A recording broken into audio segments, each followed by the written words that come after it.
Cocofungo.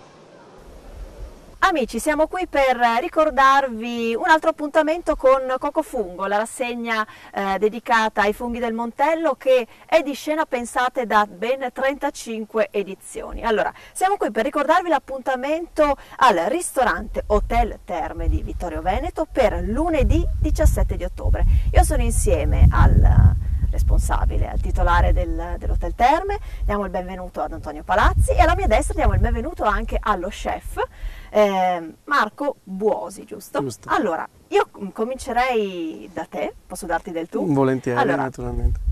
Il piatto che presenterete, che piatto è?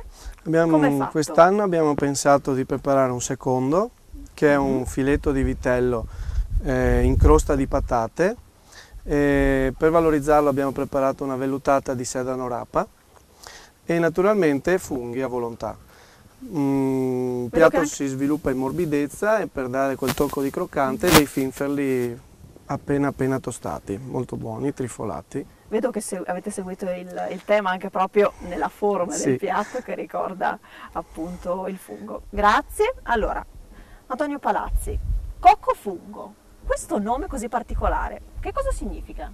Come è nato? Significa il meglio del fungo, è nato 35 anni fa, 36 anni fa, dove io non partecipavo ancora perché sono entrato nel gruppo qualche anno dopo, 3-4 anni dopo, dal dottor Raris è nata questa parola, il cocco sarebbe l'ovolo e di conseguenza che sarebbe proprio questo tipo di fungo. E cosa vuol dire? Vuol dire il meglio del fungo, e allora Cocofungo. Ecco qua.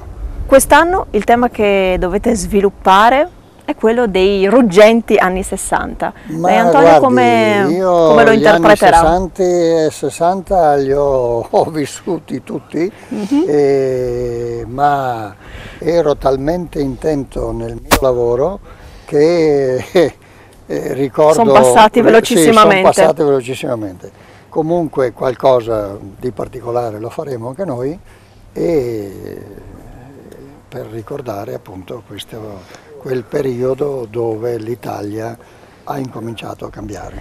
Ma all'Hotel Terme non c'è solamente Cocofungo, ci sono un sacco di altre iniziative. Il brunch continua? Il brunch continua, il buffet del pesce continua, il giovedì il bollito è già partito e di conseguenza andiamo avanti. Perfetto, ricordiamo comunque ancora una volta l'appuntamento con Cocofungo per lunedì 17 di ottobre. Sì. Hotel Terme di Vittorio Veneto, grazie ai miei ospiti, amici, appuntamento alla prossima settimana con Verde Nord-Est. Arrivederci. Grazie. Grazie.